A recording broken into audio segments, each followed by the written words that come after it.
김성태 전 쌍방울 회장이 구속되면서 정치권에서는 이재명 민주당 대표의 관계를 둘러싼 공방이 치열하게 이어졌습니다. 김 전 회장 구속영장에 포함된 대북송금 의혹이 쟁점이 됐는데요. 자, 국민의힘은 대북송금도 이재명 대표를 위한 거 아니었냐며 날을 세웠습니다. 국민의힘 입장 먼저 들어보시죠. 네, 국민의힘 지도부는 설 연휴를 앞두고 호남 민심 잡기에 나섰습니다. 광주에 있는 국립 5.18 민주묘지를 참배하고 화해와 통합의 5.18 정신을 이어가겠다고 강조했습니다. 5.18의 핵심 회원들이 국립현충원을 찾아서 5.18 당시 광주에서 순직한 군경 묘역을 참배했습니다. 그 장면 자체가 역사적인 순간이었다고 저는 감히 생각합니다. 화해와 통합의 정신이 5.18 정신이고 대한민국 정신입니다. 검찰이 불법 대북 송금과 횡령 등 혐의로 김성태 전 쌍방울 회장에 대해 구속영장을 청구한 걸 두고는 이재명 대표와의 관계를 밝혀야 한다고 촉구했습니다. 이재명의 경기도는 대북 접촉과 불법 자금 송금에 김성태를 이용하고 김성태는 이재명 지사 쪽에서 특혜를 받아내려고 했다. 이것이 가장 합리적인 의심일 것입니다. 민주당은 군부대와 전통시장을 잇따라 방문했습니다. 설 연휴를 앞두고 안보와 민생 행보에 힘썼는데요. 현장으로 가보시죠. 민주당 지도부가 찾은 곳은 경기 파주 방공부대입니다. 북한 무인기 침공을 처음 포착한 부대입니다.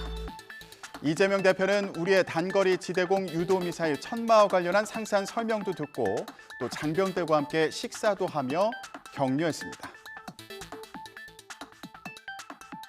무인기 때문에 많은 분들이 걱정하시지만 오늘 일선 현장을 직접 둘러보고 나니까 여러분들 정말 열심히 복무하고 계시고 모든 국민들을 위해서 치르는 그 희생에 대해서 더 나은 처우, 더 나은 근무 환경을 만들어서 보답드리도록 하겠습니다. 하지만 이어진 일정에서도 검찰 수사에 대한 특별한 입장을 밝히진 않았는데요. 당 지도부가 나서 대장동 의혹과 관련한 소환 통보와 김성태 전 회장 수사 상황을 비판했습니다. 또 오는 28일 검찰에 출석하는 이 대표에게 마음을 모아달라고 호소했습니다. 모르는 사이는 잘 아는 사이로 전원이 곧바로 사실이 되어버리는 누구라도 빠져나가기 힘든 검찰발 무한 루프입니다. 정적 제거 그 이상도 그 이하도 아닙니다. 이재명 대표가 이 부당한 탄압을 의원이 이겨낼 수 있도록 우리 국민과 당원들이 함께 마음을 모아주실 것이도 믿습니다.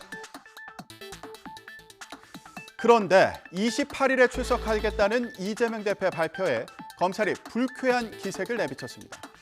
이 대표 측은 오는 28일 오전 10시에 서울중앙지검에 출석하는 것으로 확정됐다는 공지까지 띄웠지만 검찰은 아직 조율되지 않았다는 입장을 밝혔는데요. 조사를 앞두고 양측의 기싸움이 치열해 보입니다. 김혜린 기자가 전해드립니다. 검찰 관계자는 이 대표가 언론을 통해 일방적으로 출석 날짜와 시간을 알렸다면서 수사팀과 전혀 협의한 바는 없다고 밝혔습니다. 또 이 대표가 말한 28일을 고려하고 있지만 여전히 변호사를 통해 출석 시간, 횟수 등을 협의하고 있다고 선을 그었습니다. 검찰이 애초 제시한 건 아침 9시 반, 이틀 출석입니다. 위례 대장동 개발 비리 의혹이 10년에 넘는 장기간에 걸쳐 이루어진 만큼 최소 이틀에 걸친 조사가 필요하다는 겁니다.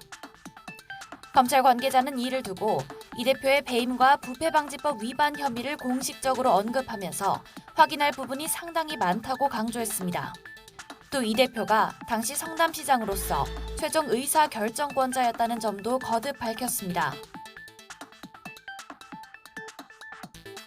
이런 가운데 국민의힘에서는 자맹을 이어가던 나경원 전 의원이 모습을 드러냈습니다. 어제 저녁 집 앞에서 취재진을 만난 나경원 전 의원. 당대표 도전 여부 등 질문에 뭐라고 답했을까요?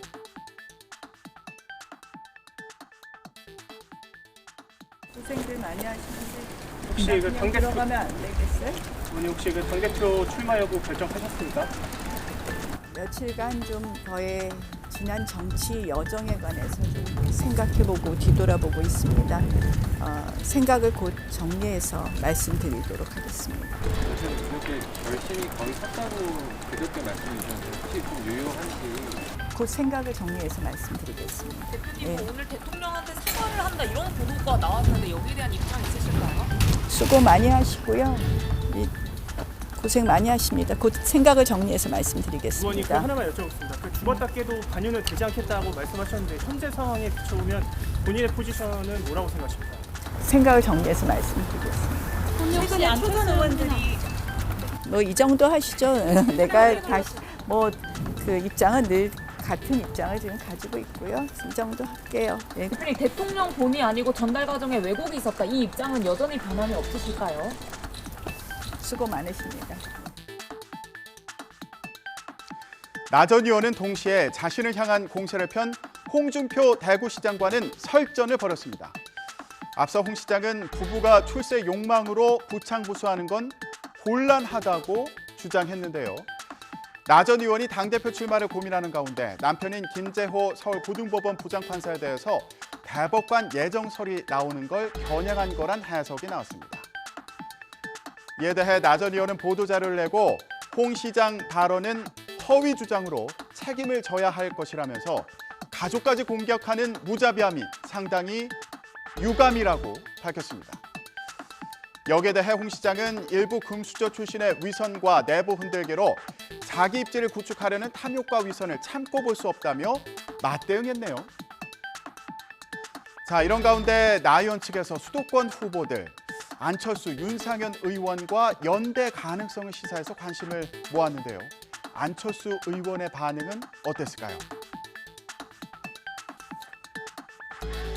보수의 성지로 불리는 대구 서문시장을 찾은 안철수 의원. 2020년 3월 코로나 의료봉사 당시에 입었던 옷을 입고 대구를 다시 방문했습니다. 자신은 전당대회 결선 투표에서 1위를 할 자신이 있다고 강조했는데요. 집단 린치 같은 나 전 의원에 대한 당내 공세는 그만했으면 좋겠다며 나 전 의원을 향해 수도권 연대 손짓을 보냈습니다. 집단 린치라고 표현하셨습니다만 그런 일들은 이제는 더 이상 생기지 않았으면 좋겠다는 게 제 개인적인 바람입니다. 수도권 중심으로 대응을 해야만이 우리가 수도권에서 이길 수 있다 그런 생각을 하고 있습니다. 그래서 그런 뜻에서 저나 윤상현 의원이나 또는 나경원 의원의 생각을 공유하고 있는 지점이 있는 것이죠. 이런 움직임이 최근 여론조사 결과에 영향도 있을지 궁금한데요. 자, 국민의힘 차기 당대표 지지율 조사에서 김기현 의원이 나경원 전 의원과 안철수 의원에 앞서는 결과가 나왔습니다. 여론조사 전문기관 리얼미터가 미디어 트리뷴 의뢰로 지난 16일과 17일 이틀 동안 전국 만 18세 이상 남녀 응답자 1,202명 가운데 국민의힘 지지층 520명에게 누가 당대표로 선출되는 것이 좋은지를 물었습니다. 그 결과 김기현 의원이 40.3%, 나경원 전 의원이 25.3%, 안철수 의원이 17.2%, 유승민 전 의원이 8.1%로 나타났고요. 김기현 의원과 나경원 전 의원의 격차는 15%포인트로 플러스 마이너스 4.3%포인트인 오차범위 바뀌었습니다. 자, 이런 추세 속에 김기현 의원의 움직임은 어떨까요? 정유진 기자가 전해드립니다. 최근 여론조사에서 가파른 오름세를 보이고 있는 김기현 의원이 폭넓은 연대를 꺼내들었습니다. 친윤 장제원 의원과의 김장연대를 넘어 당내 화합과 통합을 강조하는 동시에 연일 과반 득표, 결선 없는 승리를 강조하고 있습니다. 지금 어느 누구에게도 당직을 제가 제안한 적이 없고 당직을 누구로 내정한 사실도 전혀 없다는 말씀을 드립니다. 인간과 가치를 공유한 사람은 언제든지 누구와도 만나서 허심탄회하게 통합의 길을 걷기 위한 논의를 계속해 나갈 것입니다. 나경원 전 의원은 결국 당대표에 도전할 거라는 전망도 나오는데요. 자, 윤석열 대통령이 내일 귀국하는 만큼 설 연휴를 지나며 국민의힘 당권 경쟁 구도가 윤곽을 보일지 주목됩니다.